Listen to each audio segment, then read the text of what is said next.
नमस्कार, आप सबका यहाँ स्वागत है। जैसा कि आपको मालूम है,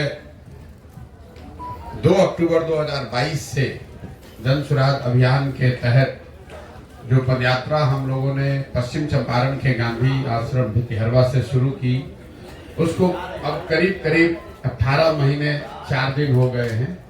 और इन 18 महीनों में पश्चिम चंपारण से चल के पूर्वी चंपारण, शिवहर होते हुए गोपालगंज, सिवान, छपरा, वैशाली, समस्तीपुर, मुजफ्फरपुर, सीतामढ़ी, मधुबनी, दरभंगा, बेगूसराय, खगड़िया होते हुए हम लोग आपके जिले सहरसा में अभी कुछ 10 दिन पहले आए।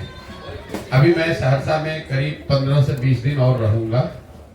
पदयात्रा का जो स्वरूप है आप देखते हैं, हम लोग का प्रयास होता है कि गांव-गांव जाएं और मैं और मेरे साथ जो पदयात्री हैं, तो प्रयास ये होगा कि कम से कम 90% गांवों में जरूर हम लोग व्यक्तिगत तौर पर वहां पहुंचकर लोगों से मिले, उनकी समस्याओं के बारे में जाने, उसका अध्ययन करें, उनको जन सुराज के बारे में बताएं। पदयात्रा के जो 3 मुख्य उद्देश्य हैं, वो पहला उद्देश्य ये है कि बिहार, मेरी अपनी जो 15-20 वर्ष की राजनीतिक सामाजिक समझ है, पहले संयुक्त राष्ट्र संघ में, फिर 10 वर्ष राजनीति के क्षेत्र में, मेरा जो अध्ययन है बिहार को लेकर या समझ है, उसके अनुसार बिहार की जो बदहाली, बर्बादी, गरीबी का कारण है, वो उसकी मूल वजह ये है कि यहाँ पर एक तरह से पिछले 30-40 वर्षों से राजनीतिक बंधुआ मजदूरी बन गई है। जैसे देश में पहले गुलामी होती थी,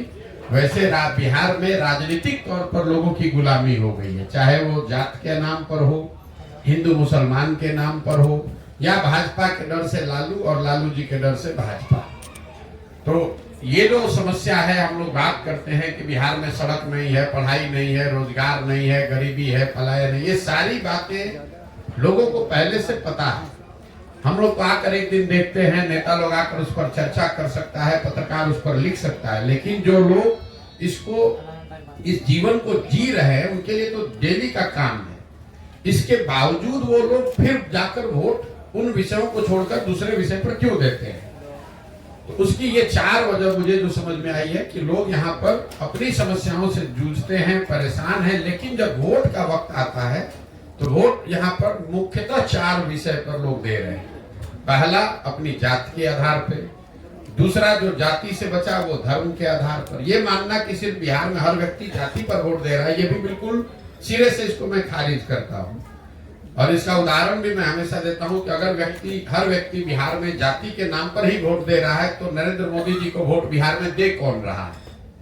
उनके जाति का तो बिहार में आदमी नहीं रहता है। तो ये दिखाता है कि हर व्यक्ति जाति के नाम पर वोट नहीं दे रहा है। जो व्यक्ति जाति के नाम पर वोट नहीं दे रहा है, वो हिंदू मुसलमान विचारधारा, राष्ट्रवाद के नाम पर वोट दे रहा है। लेकिन इन दोनों के बाद भी करीब करीब आधी बिहार की जनता 2 विषयों पर वोट कर रही है। वो है लालू जी के डर से भाजपा, जिसको आप कह सकते हैं विकल्प के अभाव में।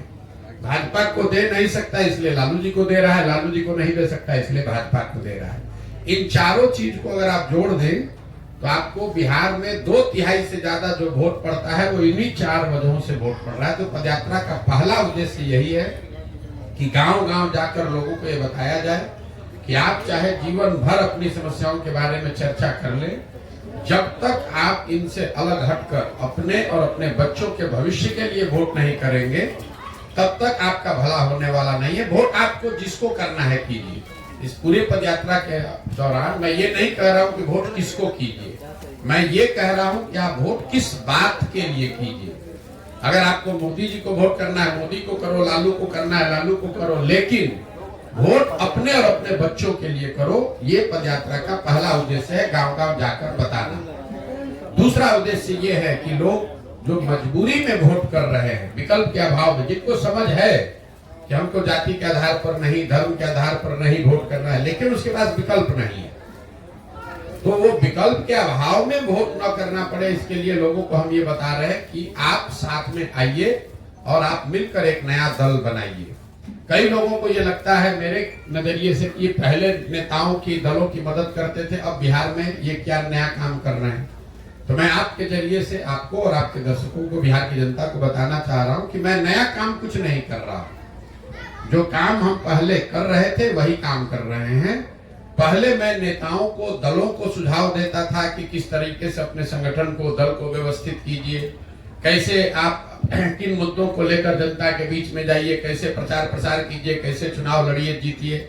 वही काम हम आज कर रहे हैं। फर्क बस इतना है कि पहले दल और नेता के लिए कर रहे थे, अब बिहार के समाज के लिए कर रहे हैं। तो पदयात्रा का दूसरा उद्देश्य है कि लोगों को, समाज को बताया जाए, और जो लोग राजनीतिक तौर पर जागरूक हैं, नया दल, नया व्यवस्था बनाना चाहते हैं, उनको संगठित करके उनकी मदद की जाए ताकि बिहार में एक नया दल, नया विकल्प बन सके।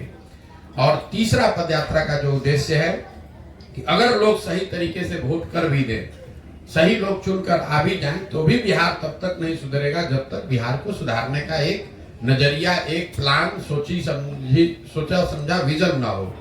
तो इस पदयात्रा के दौरान एक लक्ष्य ये है कि बिहार के 8,500 पंचायतों का जमीन पर अध्ययन करके, विशेषज्ञों की राय से, लोगों की सलाह से हर पंचायत का एक 10 वर्षीय योजना बनाया जाए, ताकि लोग ये देख सके वोट करने से पहले कि उनके पंचायत को अगले 10 वर्ष में विकसित बनाने के लिए जन सुराज के पास क्या योजना है, क्या प्लान है।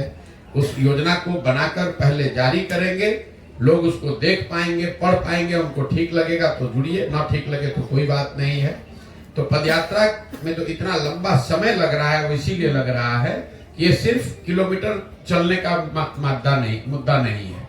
ऐसा नहीं है कि मुझको इसको साल भर में करना है कि 2 साल में करना है, 3000 किलोमीटर चलना है कि 8000 किलोमीटर चलना है, कोई चीज निश्चित नहीं है। एक चीज निश्चित है कि बिहार के हर गांव, हर शहर, हर प्रखंड पंचायत तक पहुंचना है।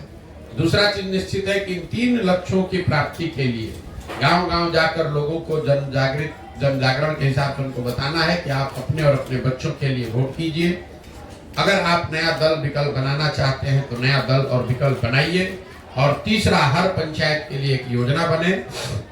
इस पंचायत की योजना में वहां की स्थानीय समस्याओं का जिक्र हम लोग करते हैं, कैसे उस समस्या का निपटारा होगा ये बताते हैं। लेकिन साथ साथ हर पंचायत की योजना में 3 बात जरूर बनाई जा रही है। पहला, कि पंचायत के स्तर पर लोगों के बच्चों के पढ़ने की व्यवस्था अच्छी कैसे की जाएगी। दूसरा, हर पंचायत में 800 से 1200 नए रोजगार के अवसर कैसे पैदा किए जाएंगे। ये आंकड़ा 800 से 1200 इसलिए है कि एक अध्ययन करके हम लोगों ने पाया कि अगर पंचायत के स्तर पर 800 से 1200 नए रोजगार के अवसर पैदा कर दिए जाएं, तो करीब करीब पलायन को यहाँ से रोका जा सकता है। और तीसरा, हर पंचायत में जो खेती अभी हो रही है वो खेती जो खाने वाली खेती है, इसको कमाने वाली खेती में कैसे तब्दील किया जाए, कैसे लोगों को खेती से आमदनी हो। क्योंकि बिहार में आज जो खेती होती है ये खाने वाली खेती है। बोलचाल की भाषा में आपने सुना होगा, लोग कहते हैं कि अभी पंजाब से यहाँ लौट कर आए हैं खेती करने के लिए, कमाने के लिए लुधियाना जाएंगे, कोयम्बटूर जाएंगे। तो लोगों के दिमाग में जो खेती को लेकर नजरिया है कि खेती खाने का जरिया है, इससे अनाज पैदा करो ताकि अपना और अपने बाल बच्चे परिवार का पेट भरता रहे। कमाने के लिए लोग मजदूरी करने जाते हैं। तो ये योजना बनाने का प्रयास कि बिहार में जो खेती करने वाले लोग हैं उनके लिए खेती कमाने का जरिया कैसे हो, ये एक लक्ष्य है। इन 3 लक्ष्यों को लेकर अभी 18 महीने से चल रहे हैं, 1-1.5 साल और लग सकता है, लेकिन पूरी तरीके से दृढ़ संकल्पित हैं। इस काम को पूरे बिहार में करेंगे। करने के बाद लोगों को एक साथ संगठित करके नया दल बनाया जाएगा और उसके बाद आगे की यात्रा, आगे की जर्नी शुरू होगी। अब आपके जो सवाल हैं यात्रा के दौरान के मेरे अनुभव या दूसरे कोई भी आप सवाल करना चाहते हैं तो आप सवाल कर सकते हैं। बहुत बहुत धन्यवाद।